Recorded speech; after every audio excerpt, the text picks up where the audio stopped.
Proportional representation अनुपातिक प्रतिनिधि प्रणाली ना तो रिलेटिव मेजॉरिटी की बात करती है, ना तो सामान्य बहुमत की बात करती है, और ना ही एब्सोल्यूट मेजॉरिटी की बात करती है, जिसको आप विशेष बहुमत कहते हैं। प्रोपोर्शनल रिप्रेजेंटेशन जिस प्रकार से एक वेट करने वाली मशीन होती है, जिसमें अगर आप मान लीजिए अगर आप 50 kg के हैं, एक तरफ आप बैठेंगे, दूसरी तरफ वो बराबर कब होगा, वो बराबर तब होगा दूसरी तरफ यदि 50 kg का अगर वेट वहाँ पे डाला जाएगा।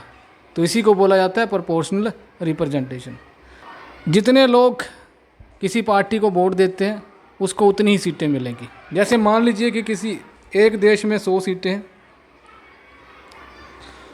और अगर किसी पार्टी को 5% वोट मिलते हैं तो उसको कितनी सीटें मिलेंगी? 5। किसी के 10% वोट, किसी पार्टी को 10% वोट मिले हैं उसको कितनी सीटें मिलेंगी? 10।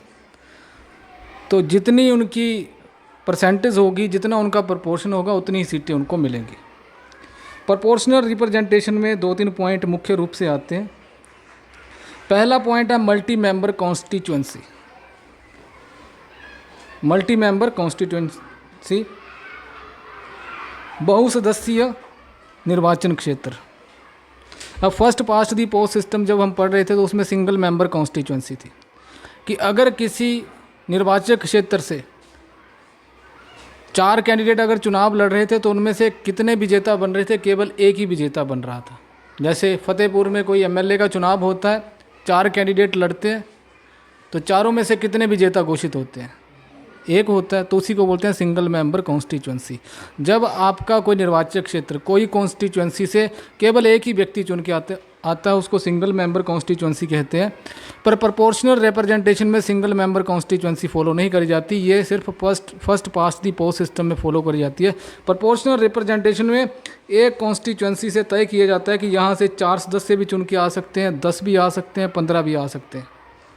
कि अब कोई व्यक्ति अगर मत देगा तो वह केवल एक व्यक्ति को मत नहीं देगा, एक व्यक्ति को एक लिस्ट दी जाएगी जितने भी कैंडिडेट उस एरिया में चुनाव लड़ रहे होंगे। मान लीजिए 50 लोग चुनाव लड़ रहे हैं और उनमें से व्यक्ति ने 10 कैंडिडेट को चुनना है, तो व्यक्ति कैसे चुनेगा? प्रोपोर्शनल रिप्रेजेंटेशन में सबसे पहले नंबर 1 की प्रेफरेंस कौन है, नंबर 2 की प्रेफरेंस कौन है, नंबर 3 की, नंबर 4 की, नंबर 5 की। इस तरीके से व्यक्तियों के द्वारा अपनी प्रेफरेंसेस दी जाएंगी और बाद में उनकी काउंटिंग करी जाएगी कि सबसे ज़्यादा प्रेफरेंसेस किसको मिली है। और मान लीजिए उसमें फिक्स कर दिया गया है कि केवल 20 वोट लेने वाला व्यक्ति ही विजेता घोषित कर दिया जाएगा, तो उसमें 20 ही आने चाहिए, 19 जिसके आएंगे उसको अभी तक विजेता घोषित नहीं किया जाएगा।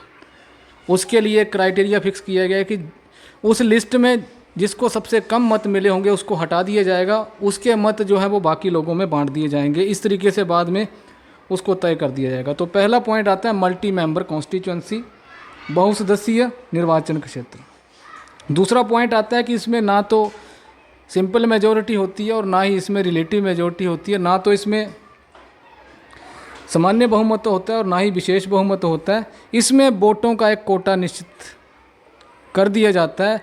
उस कोटे तक अगर कोई कैंडिडेट पहुंच पाता है तभी उसको विजेता घोषित किया जाता है। यदि कोई कैंडिडेट उस कोटे तक नहीं पहुंचा जाता तो सबसे कम जिसको मत मिले हैं उस कैंडिडेट को वहां से हटा दिया जाएगा। फिर भी कोटा निश्चित नहीं होता, फिर उसके बाद जिसको सबसे कम मिले हैं, यानी कि अगर 50 कैंडिडेट लड़ रहे हैं और पहली काउंटिंग करी जाती है, फॉर एग्जांपल मान लीजिए कि तय कर दिया गया है कि किसी एक क्षेत्र से, निर्वाचन क्षेत्र से 10 लोग चुन के आने हैं और 10 लोगों में से 5 लोगों के द्वारा एक कोटा निश्चित किया है 20। किसी निर्वाचन क्षेत्र से 10 लोग चुन के आने हैं और कोटा निश्चित किया है कि अगर कोई कैंडिडेट 20 ले लेगा उसको विजेता घोषित कर दिया जाएगा। मान लीजिए 5 कैंडिडेट्स को 20 वोट मिल जाते हैं, प्रेफरेंसेस जिसको आप बोलते हैं, उस लोगों ने अपनी प्रेफरेंस दी तो 5 कैंडिडेट तो चुन के आ गए और जो बाकी 5 है, किसी को 15 मिले हैं, 16 मिले हैं, 13 मिले हैं, अब 5 डिसाइड नहीं हुआ। उसके लिए क्या किया जाएगा? मान लीजिए कि वहाँ पर 50 कैंडिडेट चुनाव लड़ रहे हैं, तो उसमें से सबसे कम जिसको मत मिले हैं, जो 50वें नंबर पर हैं, सबसे कम प्रेफरेंसेस जिसको लोगों ने दी है उसको हटा दिया जाएगा। फिर उसके जो वोट होंगे वो बाकियों में वितरित हो जाएंगे। उसके बाद भी अगर तय नहीं होता है तो फिर 49 वाले को हटाया जाएगा। उसके बाद भी यदि तय नहीं होता है तो 48 वाले को हटाया जाएगा। ये तब तक हटाया जाएगा जब तक किसी को एक कोटा जो निश्चित कोटा कर दिया गया है वो हासिल नहीं हो जाता। इसी को क्या बोलते हैं कि इसमें ना तो रिलेटिव मेजॉरिटी है ना तो सिंपल मेजॉरिटी है। इसमें एक कोटा जो निश्चित कर दिया गया होता है वो किसी को हासिल करना होता है। इसके अलावा जितनी परसेंटेज लोगों की होती है उतनी ही परसेंटेज के हिसाब से सीटें बांटी जाएगी।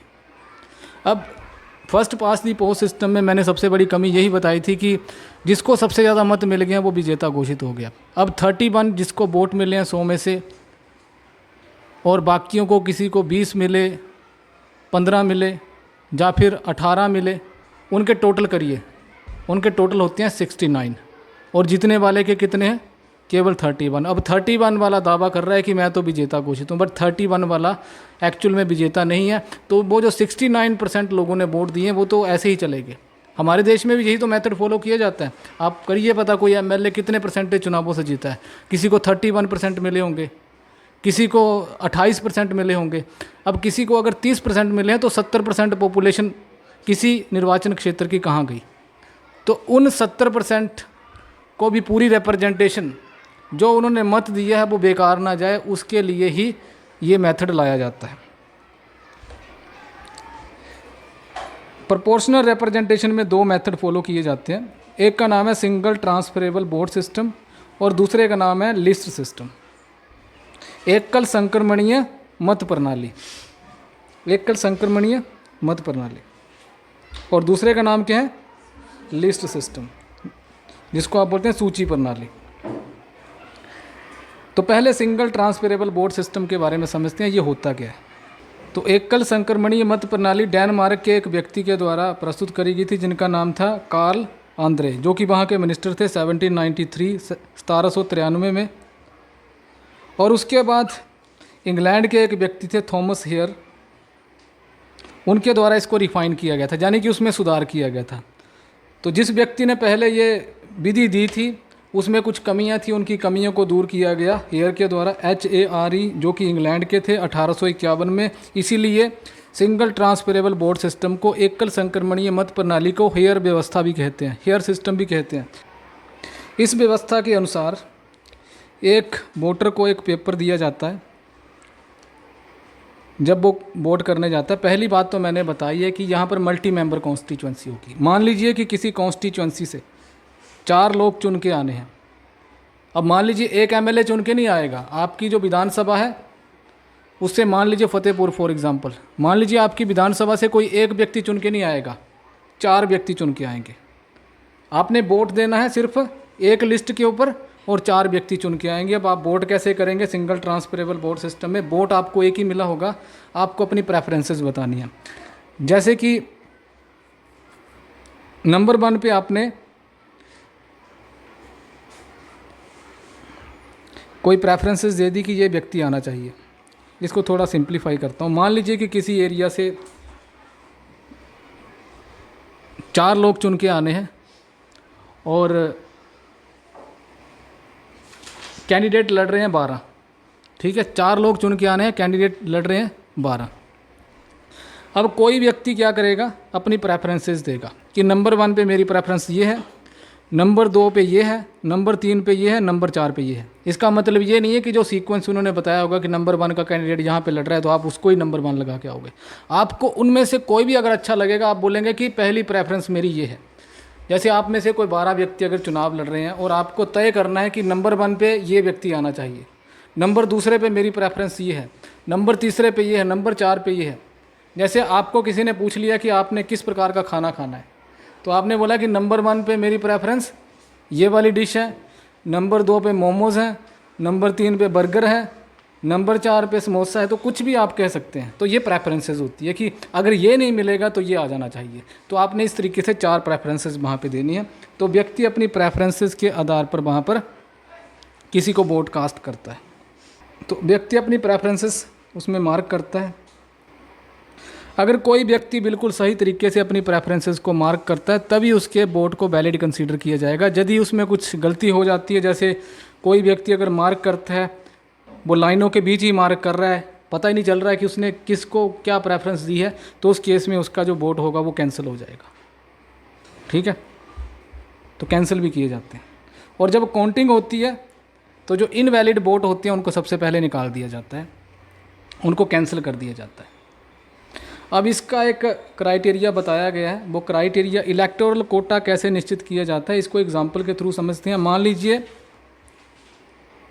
कि किसी विधानसभा क्षेत्र से, किसी निर्वाचन क्षेत्र से, जिसको आप कॉन्स्टिट्यूंसी ही बोलेंगे, किसी निर्वाचन क्षेत्र से अगर 4 व्यक्ति चुन के आने हैं और उस निर्वाचन क्षेत्र में जो वोटिंग करी गई है वो 117 हुई है, उसकी टोटल आप जनसंख्या रख लें या फिर उसकी वोटिंग रख लें 117, उनमें से मान लीजिए 17 वोट जो है वो कैंसिल हो जाते हैं। जब काउंटिंग करी जाती है तो 17 वोट कैंसिल हो जाता है। कितने बचे? 117 में से अगर 17 माइनस कर दिए जाए 90 बचेंगे, 90 बचेंगे। अब इन 90 वोट्स को गिना जाएगा। गिनने से पहले, क्योंकि पहले कोटा निश्चित करना होता है कि कौन सा कैंडिडेट कितने वोट लेगा तो वह विजेता घोषित होगा, तो उसके लिए एक कोटा निश्चित किया जाता है जिसको इलेक्टोरल कोटा कहा जाता है कि इतने आपको लेने ही हैं। तो उसके लिए एक क्राइटेरिया बताया गया है। वो क्राइटेरिया ये है कि जितने कैंडिडेट लड़ रहे हैं, इलेक्टोरल कोटा इसको बोलते हैं, सबसे पहले ऊपर आएगा कि कितने वोट यहाँ पे पड़े हैं, 90 पड़े हैं। उसके बाद आएगा कि कितनी सीट्स हैं, 90 के नीचे आएगा 4 सीट्स हैं, और उसी के साथ +1 भी किया जाता है, ठीक है। एंड कोशेंट 1 रखा जाता है जिसको भागफल कहा जाता है। पहले 4 और 4 प्लस जो 1 उसके साथ जोड़ा हुआ है वो 5 हो जाएंगे, और कोशेंट के साथ जब इंटू कर दिया जाएगा तो 5, और 90 के साथ जब प्लस कर दिया जाएगा तो 95 ऊपर आ जाएगा और 5 नीचे रह जाएगा। जब तब इसको डिवाइड किया जाएगा और डिवाइड करके आएगा 19, कि अगर 90 में से किसी व्यक्ति को 19 व्यक्तियों के द्वारा प्रेफरेंस दी जाती है तो उसको विजेता घोषित कर दिया जाएगा। तो 90 में से अगर कोई व्यक्ति, एक 90 लोग उसको डिसाइड कर देते हैं कि ये विजेता होगा तो उसको विजेता घोषित कर दिया जाता है। तो इस आधार पे क्या है, इलेक्टोरल कोटा तय कर दिया जाता है। तो व्यक्ति को एक निश्चित कोटा उसमें हासिल करना होता है, और यदि कोई व्यक्ति एक निश्चित कोटा हासिल नहीं कर पाता है तो ये 4 व्यक्ति जब चुने जाने हैं और 12 में से देखा जाएगा कि सबसे पहले 19 जो प्रेफरेंसेस रखी गई थी किसने हासिल कर ली है, जिसने हासिल कर ली होगी उसको विजेता घोषित कर दिया जाएगा। और मान लीजिए कि 12 में से अब 3 लोगों को प्रेफरेंसेस 19 नहीं मिल पाई हैं, उनमें से किसी को 15 मिल पाई है, किसी को 12 मिल पाई है, किसी को 13 मिल पाई हैं। अब उनको 19 तक तो पहुंचना पड़ेगा, तो उनके लिए प्रावधान ये किया गया है कि 12 में से जो 12वां कैंडिडेट है जिसको सबसे कम प्रेफरेंसेस उसमें दी गई होंगी उसको एलिमिनेट किया जाएगा, और उसके वोट जो है वो बाकी 11 लोगों में बांट दिए जाएंगे। उसके बावजूद भी किसी को नहीं मिलता है तो 11वें व्यक्ति को एलिमिनेट किया जाएगा और बाकी लोगों में प्रेफरेंसेस डिस्ट्रीब्यूट कर दी जाएंगी। ये प्रोसेस तब तक दोहराया जाएगा जब तक एक निश्चित कोटा कैंडिडेट्स को नहीं मिलता है। इसी को क्या बोला जाता है, सिंगल ट्रांसफरेबल वोट सिस्टम। इससे फ़ायदा क्या होता है, इससे फ़ायदा ये होता है कि जो लोगों के द्वारा वोट दिए गए हैं अब वो वितरित नहीं होंगे, अब वो अलग अलग जगह पे नहीं बंटेंगे। इसके बाद दूसरा सिस्टम आता है लिस्ट सिस्टम, जिसको बोला जाता है सूची प्रणाली। लिस्ट सिस्टम के द्वारा भी ये तय किया जाता है कि जितने लोग हैं उन सभी के प्रतिनिधि विधान पालिका के अंदर पहुँचे और उनके बिहाफ पे कानून बनाए। ये भी कुछ देशों के द्वारा फॉलो करी जाती है। अब किन देशों के द्वारा फॉलो करी जाती है इससे ज़्यादा जानना ये ज़रूरी है कि ये लिस्ट सिस्टम होता है, क्योंकि ये भी प्रोपोर्शनल रिप्रेजेंटेशन का एक रूप है। आई थिंक आपकी किताब में लिखा है, लगी ना लिस्ट सिस्टम। तो सूची प्रणाली इसको कहा जाता है। सूची प्रणाली में क्या किया जाता है, वैसे ही जैसे मान लीजिए कि किसी एक देश से 100 व्यक्तियों का चुन के आना है, ठीक है, तो उसमें क्या किया जाएगा, एक देश की जैसे 4 कॉन्स्टिट्यूंसीज बना दी गई, 4 निर्वाचन क्षेत्र बना दिए गए और तय कर दिया गया कि हर कॉन्स्टिट्यूंसी से 25 लोग चुन के आएंगे। जब मैं इसको और ज़्यादा सिंप्लीफाई करता हूँ, थोड़ा सा इसको और ज़्यादा सिंप्लीफाई ऐसे करता हूँ कि मान लीजिए कि किसी एक देश से 10 व्यक्ति चुन के आने हैं या 12 व्यक्ति चुन के आने हैं, तो इसको 4 निर्वाचन क्षेत्रों में हमने डिवाइड कर दिया। हर निर्वाचन क्षेत्र से, हर कॉन्स्टिट्यूंसी से 3 व्यक्ति चुन के आने हैं। हर कॉन्स्टिट्यूंसी से कितने लोग चुन के आने हैं, 3 व्यक्ति चुन के आने हैं। 4 कॉन्स्टिट्यूंसीज हैं, हर कॉन्स्टिट्यूंसी से, हर निर्वाचन क्षेत्र से 3 व्यक्ति चुन के आने हैं। अब जो सिंगल ट्रांसफरेबल वोट सिस्टम, व्यक्ति किसी भी व्यक्ति को चुन रहा था, कभी ए पार्टी का सदस्य उसको पसंद आ जाता था तो वो उसको वोट दे देता था, बी पार्टी का पसंद आ जाता था तो बी पार्टी को दे देता था, सी पार्टी का थर्ड पर्सन उसको पसंद आ जाता था उसको दे देता था। तो एक व्यक्ति सिंगल ट्रांसफरेबल वोट सिस्टम में इस बात के लिए स्वतंत्र था, फ्री था कि वह किसी भी व्यक्ति को किसी भी पार्टी से चुन सकता था। बट जब लिस्ट सिस्टम आती है, इसमें व्यक्ति के पास ये कोई चॉइस नहीं रहती। इसमें पार्टी क्या करेगी, जैसे पार्टी कॉन्स्टिट्यूंसी, जैसे ए, बी, सी और डी, 4 कॉन्स्टिट्यूंसीज है ना, 4 निर्वाचन क्षेत्र हैं। किसी पार्टी के द्वारा ए कॉन्स्टिट्यूंसी के लिए अपने 3 कैंडिडेट बताए जाते हैं कि ये हमारे 3 कैंडिडेट हैं। अब दूसरी पार्टी के द्वारा भी अपने 3 कैंडिडेट बताए जाएंगे, तीसरी के द्वारा, चौथी के द्वारा भी। इसी प्रकार से कॉन्स्टिट्यूंसी बी में कोई भी पार्टी अपने 3 कैंडिडेट्स के लिए लिस्ट निकालती है, इसी को क्या बोलते हैं, लिस्ट सिस्टम। अब जो व्यक्ति हैं, व्यक्ति फ्री नहीं है कि वह किसी एक व्यक्ति को मत करेगा, व्यक्ति पार्टी को वोट करेगा। पार्टी के द्वारा जो लिस्ट निकाली गई है, व्यक्ति की मोहर लगेगी उस लिस्ट के ऊपर कि ये जो 3 कैंडिडेट ए पार्टी के द्वारा निकाले गए हैं या पार्टी एक के द्वारा निकाले गए हैं, ये तीनों के तीनों कैंडिडेट्स को मैं वोट करता हूँ। इसमें व्यक्ति के पास प्रेफरेंसेस नहीं है कि वह किसी एक पार्टी का एक कैंडिडेट, दूसरी का दूसरा, इसमें पूरी लिस्ट को वोट करेगा। इसी को बोला जाता है लिस्ट सिस्टम। लिस्ट सिस्टम 2 तरीक़ों से फॉलो करी जाती है। एक तो पूरे देश के लिए, कभी कभार कुछ देश ऐसे हैं जहाँ पर पूरे देश के लिए एक लिस्ट निकाली जाती है किसी नेशनल पार्टी के द्वारा कि ये हमारे कैंडिडेट हैं, इनको आप वोट करिए। और लोग उनको जब वोट करते हैं तो उसके बाद जिस पार्टी को जितने % वोट मिलते हैं उसके उतने ही कैंडिडेट वहाँ पे आ सकते हैं। तो इसका मैंने एग्जांपल दिया। कितनी सीटें थी, लिस्ट सिस्टम को थोड़ा समझा भी देता हूँ। 12 सीटें थी। हर कॉन्स्टिट्यूंसी में कितने लोग थे, कितने लोग चुन के आने थे, 3। 4 × 3 12 होते हैं, ठीक है। और व्यक्ति जो मत दे रहा था वो क्या एक पार्टी ए, पार्टी बी, पार्टी सी ऐसे करके दे रहा था, नहीं। व्यक्ति जैसे उसको अगर ए पार्टी के 3 यहाँ पर प्रेफरेंस, व्यक्ति के पास ऑप्शन नहीं है कि अगर उसको ए पार्टी का एक व्यक्ति पसंद है और बी पार्टी का दूसरा बंदा पसंद है, तो व्यक्ति के पास मौका नहीं है कि वह दोनों पार्टी से एक एक कैंडिडेट ले। वह केवल एक पार्टी को कर सकता है वोट, और उसमें से अगर अच्छे लोग भी हैं वो भी चुन के आ जाएंगे और जो बुरे लोग भी हैं वो भी चुन के आ जाएंगे। अब इन 12 सीटों में से जिसको जितने % वोट मिले हैं उसको उतने % सीटें मिल जाएंगी, ठीक है। जिसको जितने % वोट मिले हैं उसको उतनी सीटें मिल जाएंगी। अब हर पार्टी ने अपने 12-12 कैंडिडेट उतारे हैं। मान लीजिए 12 में से किसी पार्टी को 50% वोट मिल गए, ठीक है, 50% वोट मिल गए। तो 50% वोट्स में पार्टी के केवल 6 लोग ही चुन के आएंगे, बाकी 6 दूसरी पार्टियों के आएंगे। इसी को बोला जाता है लिस्ट सिस्टम। इसी को बोला जाता है लिस्ट सिस्टम। 2 तरीक़ों से फॉलो करी जाती है कॉन्स्टिट्यूंसी वाइज। या तो किसी पूरे देश में कॉन्स्टिट्यूंसीज बनाई जा सकती है जहाँ पर बहुत ज़्यादा जो मेंबर है वो चुन के आए, या तो पूरे देश को एक कॉन्स्टिट्यूंसी मानकर पूरे कैंडिडेट्स के लिए हर पार्टी एक लिस्ट निकालेगी। इसी को लिस्ट सिस्टम कहा जाता है। तो ये जो 2 प्रणाली हैं प्रोपोर्शनल रिप्रेजेंटेशन में फॉलो करी जाती है। आगे प्रश्न आता है कि ये प्रोपोर्शनल रिप्रेजेंटेशन क्यों फॉलो किया जाता है, अनुपातिक प्रतिनिधि प्रणाली क्यों फॉलो करी जाती है।